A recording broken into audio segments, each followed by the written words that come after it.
m'éclairer, mon bagay. I figured out a way to like clip this without having to hold it. It's like this magnet. Shout out to my man for this mic. My man, my man, my man. But that's not the point. Let's get into the video.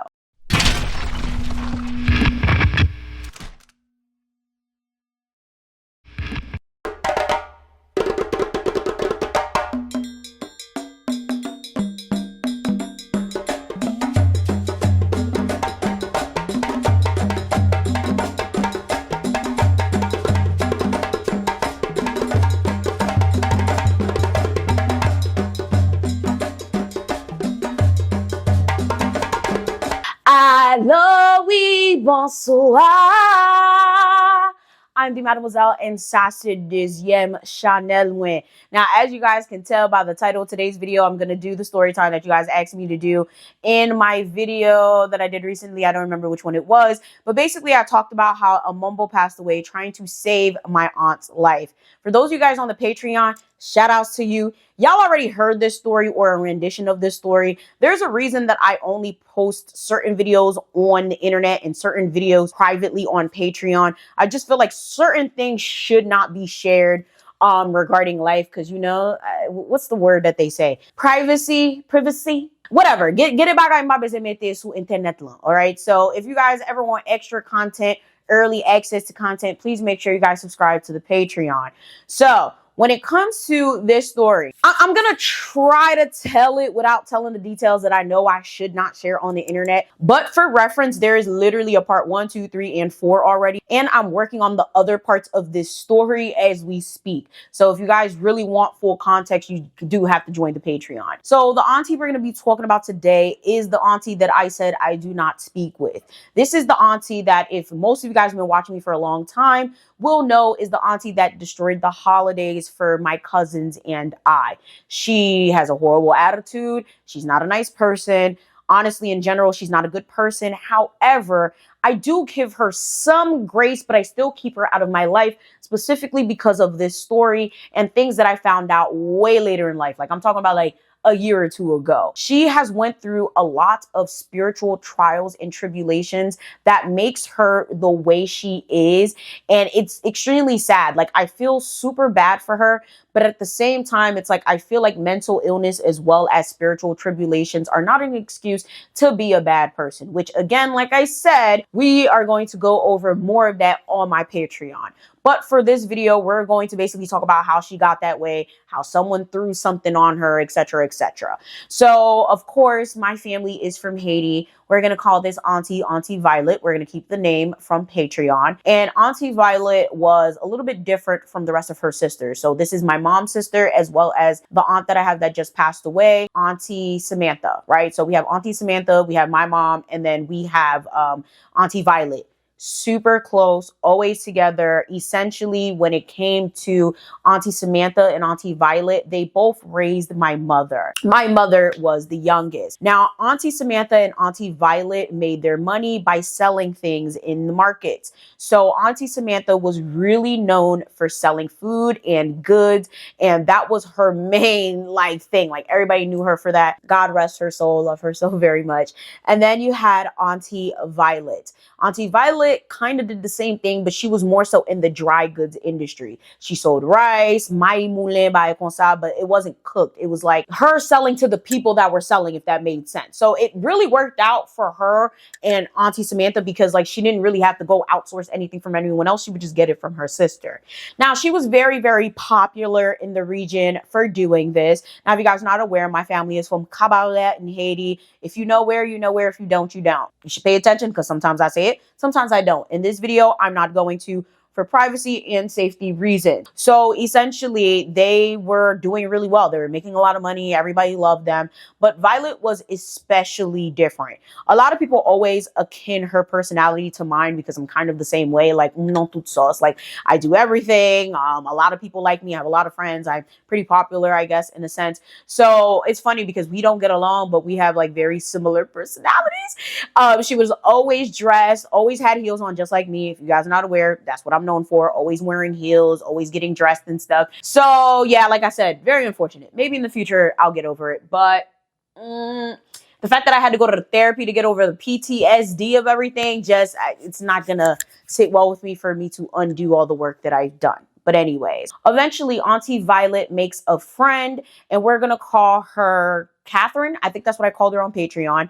And Katherine was a really she was an interesting one, right? Nobody liked her. Okay, that's the best way to explain it. Nobody liked her. They said she was a malfecte, which I already did a video on malfectes. Those are just extremely bad, jealous, hateful people, typically for no reason, that just do things just to do things just for the benefit of themselves. A lot of people rumored that she did a lot of things, said a lot of things, and just acted in a way that hurt a lot of people throughout her life living in the community. So when it came to Auntie Violet becoming cool with her, a lot of people kept telling her, like, yo, be careful. Yo, like, don't do this. Don't move this way with her. Like, she's a shitty person. But it's funny. This is how I know we're similar. Just because a lot of people tell me that I shouldn't talk to somebody doesn't mean I'm not going to talk to them. I will say, though, it has led to a lot of my demise. 9 times out of 10, if 10 people are saying the same thing about one person, you should believe it. When it comes to Auntie Violet, she had the same mentality as me in terms of, oh, well, just because everybody else doesn't like you doesn't mean I don't have to like you. Whatever friendship we have is the friendship we have, and I like you because I like you. I don't really care about all this shit that other people are saying. And I do feel like people do deserve a fair assessment, but I do understand that, yeah, like, if a majority of people keep saying something about you, it just might be true. Okay? Like, and that goes the same for good things. Like, people say good things and bad things about you. If a majority of people say the same shit, take some time to be like, why are people saying this? Is there any truth to it? And when it came to her, you know, my auntie was just like, yo, like, it is what it is. I really do, you know, like you and you're cool, whatever. And when it came to Katherine, Katherine just really wanted to be close to her so that she can get into the same business, right? I don't know if it was to sell food or to get into the manufacturing of the food. I don't know which one it was, to be quite honest with you. In mind, all the details that you hear in this story are going to be different from the ones that you hear on Patreon. The gist of the story is the same. However, when I do a public story, I always change up the details because obviously my Patreon is for private viewing. Doesn't mean I'm making things up or I lied and I forgot the details, because I know some of y'all already be on, oh my god, are these stories true? Bitch, if you think I'm making stories up, don't fucking watch. It's really not that hard. So one thing you need to understand is Haitians have a very serious crabs in a barrel type of mentality. And that's why a lot of us do not work with each other. A lot of Haitians are very jealous, very laisab, very jaloux, like jealous, envious, and they will take you out. If they see you doing something that they want to do or you're doing better than them at what they do, they're going to kick you out. Very common. There's so many stories that I have like that. And it's crazy because I will say, aside from love spell type of stories, I have a lot of, oh, that person killed that person because they were doing better than them. Or, oh, that person killed that person because they were taking business from them stories. Like, it's a lot. The reason I don't really tell them is because, like, some of them are a little bit, like, too personal. So, yeah. That was the whole purpose of Katherine friending my auntie Violet. Like, she really wanted to get into business, and essentially my aunt took her under her wing. When I'm telling you, these two were so close, it was to the point where Katherine's kids would always come to my family's laku, okay? They would always come to the compound. My family watched them. They used to, like, view Auntie Violet as, like, a second mom or whatever. So let's get into the kids real quick. She had 3 kids. So I do not remember what I named these damn kids. I really don't. So we're just gonna say Christina, and then she had 2 twin boys. So Christina's the girl. The 2 twin boys we're gonna call John and Octavius. Very random names, okay? So she had those 3 kids. I believe her husband passed away under mysterious circumstances, might I add. But yeah, like, my family was very close with them. They saw my aunt as like a second mom or whatever the case may be. They were extremely close, to a fault. Now, eventually, my aunt starts getting extremely sick. Y'all already know how a majority of these voodoo stories go. However, I will say, of all the illnesses that I've spoken on regarding voodoo on this channel, this one was bad. It was to the point where not only did doctors not know what was wrong with her, but she was on her deathbed for an extremely long time, to the point where everyone in the community just kept coming to say goodbye to her. Like, they really thought she was gonna die. She was extremely sick. She had flu-like symptoms. She was losing her hair. She was getting extremely thin. She couldn't eat. She couldn't sleep. Like literally, like let's say she went from like maybe 170, 180 pounds to like 110 pounds extremely quick. She was really frail. She could barely hold her head up. It was to the point where my family took her all the way to like Kazal, which is where like a lot of the white people in Haiti live. Kazal, La Boulba, Consa. There's a couple of communities where the white people live, but for the most part, they told me they went to every single doctor that you can think of, from the village doctors to the white doctors to the missionary doctors. Like they went everywhere and no one could tell them like, yo, what was wrong with Auntie Violet? They just kept saying like, hey, we don't know what's wrong with her, but you know, just prepare for the worst. She never really got better. She just kept declining and getting super duper worse. And it got to a point where they ended up seeing like another doctor. I think this one was in Labul. And they were like, listen, we could try to help. You know, we could do whatever it is that we need to do. But the problem is she just might not be in the right state of mind. Like she might not be okay. Like this is, you know, this is very unfortunate, but that's the most we can do. Like, you know, you'll have her, but she might not be mentally all there. Keep that in mind, especially if you guys watch the other videos on the Patreon. So eventually, you know, they just take her back home because they're like, you know, we don't want her to be like, you know, mentally unfit. You know, we don't know what the fuck is going to happen. So they start thinking about this decision. But of course, more people are coming and sending their condolences. And, you know, it's kind of sad. Like, I feel like when people die suddenly, it's fucked up. But I feel like it's even sadder to watch someone slowly die, because it's like you're just waiting, right? Like you're waiting for that time where the doctor, whoever calls you and says they're gone. Like, I know that was difficult, especially for my mom, because my mom was very close to not only Auntie Samantha, who recently passed away, but she was very close with Auntie Violet. Very unfortunate that they do not talk to each other anymore. But again, Patreon. The point is, when it came to her condition, she was rapidly declining. And that's when little Christina came over to pay her respects to Auntie Violet. And she just broke down. Okay, she broke down. She's looking guilty. She like it's like she couldn't hold her composure. Now, mind you, this entire time that my aunt is sick and all of that, they not coming over. Okay, like they're not, like the kids aren't really coming over. And every single time, you know, my family asks like, hey, where are you and your brothers been? Like, where's John and Octavius? Like, what's going on? Like, how's your mom? Like, and they was like, oh no, Cornelia, like, you know, we got school, you know, we got a lot of stuff going on, but you know, it's not y'all, it's nothing. So no one thought anything of it, because yeah, people do have shit to do. And to be real, she's not dead, even though she's dying. She's not dead. So no one thought anything of it. And of course, we already know Katherine didn't come either. Okay, she didn't come, her kids didn't come, and no one thought anything of it, because at this point, people are trying to save Violet's life. No one is thinking like, oh, why haven't the neighbors came? Like, why haven't her best friends and her kids? Like, nobody's really thinking about shit like that. You know, it wasn't until one day Christina shows up and she is depressed, disheveled. Like, she is going through it. Like, when I'm telling y'all, like, she's going through it, like, she looks guilty. And it's odd, because at this point, my family's just looking at her like, are you okay? Like, you know, but at the same time, it's a sad situation. Like, again, Auntie is on her deathbed. So they're just like trying to console her like, oh, it's okay, PT, it's okay, child. It's okay. Yeah, you know, we love her too. Yeah. But that's not why she's crying. Christina then looks up and she says, I'm so sorry. Like, this is my mom's fault. This is my mom's doing. My mom did this. I'm so sorry. I feel so bad. I don't know what to do. Like, I'm so sorry. So at this point, everybody's shocked. Everybody's stunned. Everybody's confused. Everybody's just looking like, your mom did what? Your mom did black magic? Ain't no fucking way. So at this point, niggas is stunned, because again, my aunt was legitimately her friend. They got super close. It was practically her best friend. And not only has she not been around, but now you have your own daughter accusing you of doing black magic on your best friend. So at this point, you already know my family, Chad, as soon as they hear black magic is involved, is up.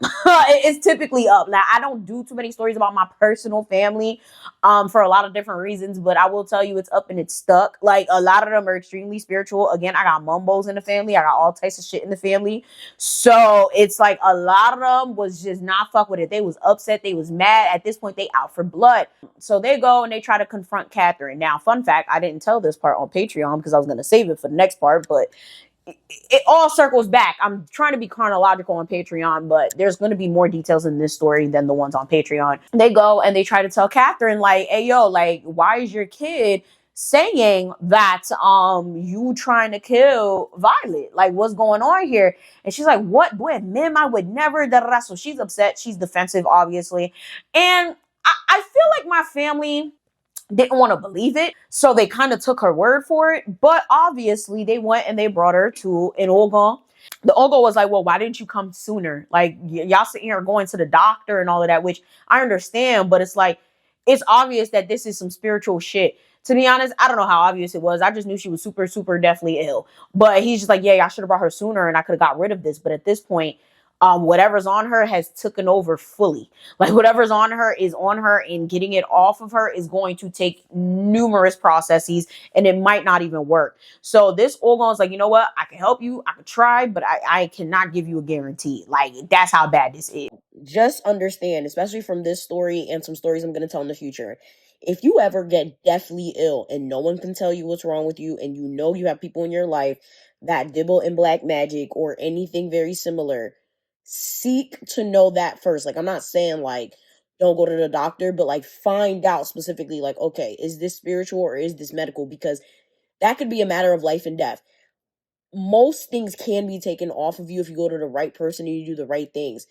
The longer you let whatever it is sit on you, the more it's going to take over. So you got to be very careful with that. So they do a series. When I'm telling you a series of different things, it was so much. Like, it took, like, at this point, it's weeks, okay, of ceremonies, weeks of rituals, and nothing is working. Now, you guys are probably wondering, well, why didn't they go to the Mambo in your family, whatever? Unfortunately, the main Mambo in the family had passed away at this point, so she could not help. And the other Mumbos in my family were children. Like, they're now Mumbos, right? So there wasn't really much else they could do. At this time, I believe my dad and my mom weren't really even together either. They hadn't even met. Like, mind you, we're talking about 70s, 80s Haiti, okay? Like, we're talking about, like, a very long time ago. So yeah, there's no way they could have sourced out, you know, the Ogons and the Mumbos or whatever in my dad's family either. So it's just like, they had no choice but to go to someone else. I already spoke about how, like, my family, we don't do the outsourcing situation. But in this case, it was a dire situation. After the Ogon had finished all of these rituals or whatever, she started to get better. That's the good part about this. Like, she started to get better, but then she would revert back. She would have really, really good days, but then she would have really, really bad days following. And at this point, she's losing her memory. She doesn't know who she is. So, like, it's just really bad. Like, she almost had every symptom in the book. Like, it was just extremely disheartening for all of them. To this day, a majority of my family still talks about the trauma it was to see her going through that, and literally see her on her deathbed for over a year or two. I swear to God, y'all, a year or two, she was like that. Could you imagine, like, somebody being on a deathbed for that long? Like, it was really bad. So after this Ogon, they end up going to, like, if I'm not mistaken, like, they said, I don't know why they didn't just go to a Bokor. In my opinion, I would have went to a Bokor after the Ogon didn't work, but hey, I feel like they told me, okay, I can't remember right now sitting here. I feel like they told me they went to, like, maybe one or two other people until they found a Mambo, right? Now, this Mambo was one of the most renowned Mambos, okay? Like, she was like that Mambo that you went to, and the only reason they didn't go to her first was because it was expensive. Like, since she had a really, like, serious reputation for doing a lot, they were just like, yeah, let's try our other avenues first that are cheaper, and then we'll go to the most expensive one. Now, this is the thing, right? How someone prices their services doesn't necessarily make them better. But in this case, I see why, like, they were like, okay, let's try the cheaper options first. But in this case, she'd been sick for so damn long, I would have just went straight to her. But hey, I mean, I guess the logic, especially in Haiti where money is scarce, you know, let's try the cheaper option. And if we have to, we'll go with the more expensive option. Now, at this point, my aunt had declined again, okay? Auntie Violet is just not having a good time, and they really think that this is it. They're really like, yeah, nah, it's over. Like, there's no way she's gonna come back from this. Like, she's like, it was to the point where, you know, now she's like comatose. Like, it was to the point where at this point, like, she's not even awake for most of the day. Like, her eyes are shut for a majority of the day. She doesn't know where she is. She's delirious. It's bad. So now they end up going to this Mambo. We're gonna call her Mambo. Honest, we're just gonna call her Mambo. She don't really need a name. Mambo. They go to this Mambo. This Mambo's like, "Yep, of course I could help you. I'm so sorry. I've heard about it." Like, she knew about my aunt. She did come visit my aunt a few times. Like, she was somebody like the family knew. It wasn't like she was a stranger or whatever the case may be. But her price is her price. She ain't about to give a discount, especially when it comes to spiritual services. So she was like, "Yeah, I heard about what happened. Come on in. Bagay sa dual. Like, I know it's like, really hard for you guys. I definitely want to help. But it is going to take some time." And they're like, "Yeah, we already know. We went to other people. They said it would take some time, and some of it helped, some of it didn't." So, child, tell me why she starts these ceremonies. She didn't even get to the middle of it. Like, kid y'all not, according to my mom, this lady started the ritual and flew into the sky. Like, I'm talking about, like, whatever it is that was on my aunt, right? Launched her into the air and dropped her back, and she died. I was so, like, when my mom told me the story, I said, "What the fuck are you talking about?" Like, I was just like, "Huh?" Like, come again. She said the lady, as soon as she started whatever she was doing, she launched up into the sky and dropped right back down. And that's how she died. So I guess brunt impact, brunt force trauma, I don't fucking know. Just died right then and there. At this point, my mom told me, like, the whole family was there. Like, they all went for this ritual. If I'm not mistaken, I think she asked that everybody be there, and that's why everybody happened to be there. So all my family witnessed this shit. Okay, they witnessed this lady go up in the air, come back down, and die. At this point, hysterical. People were screaming. People going off. People are terrified. They're like, "Oh my God, like, what the fuck? Like, what do we do? Like, oh my God, oh my God, oh my God." They're yelling. Okay, they're doing the most. And it's sad. Like, it was a big funeral and stuff like that. Like, it's interesting to think about, because it's like, if all these Ogons did all of this shit and a Mumbo tried to help you and she died, what hope do you have? So at this point, they end up going back to the doctor. Doctors do whatever they have to do, but she does end up having to be on medication. Can't even tell you what the diagnosis was. Can't even tell you what medication they put her on, but I know that the medication had to do with psychosis. It was like some sort of like medication for that, and a few other things. So let's say she was probably taking 3 or 4 pills for whatever mental whatever that she ended up contracting from their treatment. It took an additional 1 to 3 months for them to nurse her back to health. And crazy enough, even after that, they still continued to go to bulk or whatever to cleanse her. And eventually she did get better. Again, this was about a year or two worth of sickness and trials and tribulations and nonsense. And it's very unfortunate to think about, because it's like, she really didn't do nothing to that lady. She was just being a hating ass bitch. And from what I understand, the idea was, she just really wanted to take over her business. But it's crazy because my aunt was teaching her. Like, my aunt was teaching her, like, "Hey, this is how you do this is how you do that." And she just, I guess that wasn't enough for her. So you guys are probably wondering, well, what happened to Katherine? What happened to Christina? What happened to John? What happened to Octavius? Oh, now this is where it gets crazy. Obviously, Katherine is not happy that Christina went to go snitch on her, because that's her daughter. But obviously, she thinks that she's lying, but we all know she's not lying. Okay, so she sits there and she tries to kill Christina. Yes, ladies and gentlemen.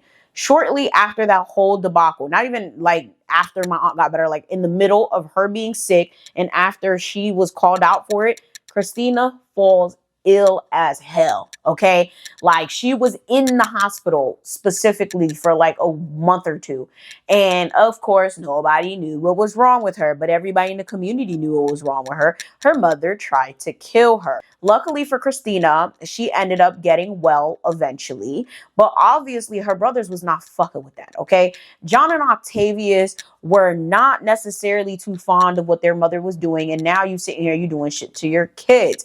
So she ends up killing one of the twins. Let's just say she killed John. So now, of course, the twin being the twin, you don't fuck with somebody's twin. Okay, you really don't. It doesn't matter even if you're the parent. Okay, the bond between twins is something else, especially in Haitian culture. So obviously they felt like the mom killed John. So Octavius then goes and kills the mom. So yeah, at this point, basically the whole family line is wiped. All right. If I'm not mistaken, I don't remember. When it comes to Christina, I feel like she ended up dying later on. And so did Katherine. Yeah, Katherine and Christina ended up dying later on. So yeah, a whole fucking family got wiped. off some crazy shit. Like, ain't that crazy? Karma's a bitch. Karma's really a bitch. That's why I be telling y'all, like, if you gonna dibble and dabble and shit, you gonna do caca that you're not supposed to be doing, you gotta be real careful. Whole family get wiped off the map real quick.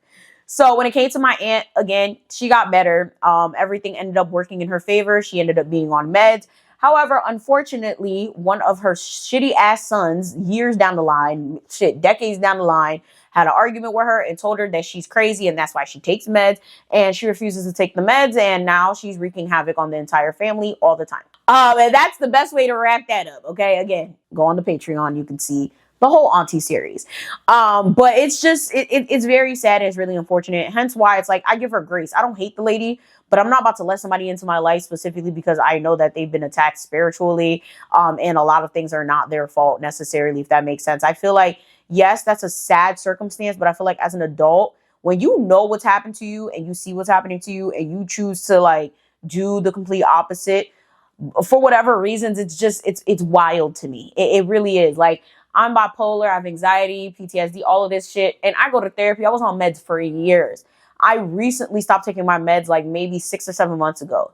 And I'm still in therapy because it's like, I feel like if I'm not going to take the meds, I definitely got to stay in therapy. It was one or the other. It was either stay on meds, not do therapy, or do therapy, not stay on meds. When you have a lot of specific types of mental illnesses, you cannot be out here doing any and anything. Okay. You have to be aware of how you treat yourself and how you take care of yourself, because what goes on with you and what happens in your life affects the people around you. It's extremely important to take those precautions. And it's sad because with her, she's always in some shit. She's going to the family compound. She's cussing people out. She's going to people's houses. She's holding the houses hostage. Like, she's doing all types of shit. And it's funny because it's like in my family, like, you have those people that are divided. You have those people that be like, oh no, well, she's sick, we get it. We have to excuse her actions. And then you have those people that are like, nah, she ain't fucking sick because she's doing all of this shit insane mind. And to be honest, she don't act crazy. Like, the typical crazy, like, she's not out here like doing crazy shit, like shaving her head off and beating people up. But it's like a lot of the shit that she does is just like, you're doing too much. Like, you're doing too much. You feel me? So yeah, that's the story of how a Mambo passed away trying to get some spirits off of my aunt. And I do feel like whatever it is that Katherine had sent on my aunt was generational, because looking at my cousins, I'm not going to hold you, it's like, damn, like, now that I know that, like, I found out about this like a year or two ago. Now that I know about that shit, I'm just like, yeah, no, there's something going on. And some of them zombies or jab or whatever is still on her. Because when the first Ogo had did whatever, they had said like, oh yeah, there's loads of zombies here, like dozens. Okay, and there's only so much you could do to get some of them off. But there's always going to be that one or two that just linger. So with that being said, I hope you guys enjoyed this video. Be very, very careful.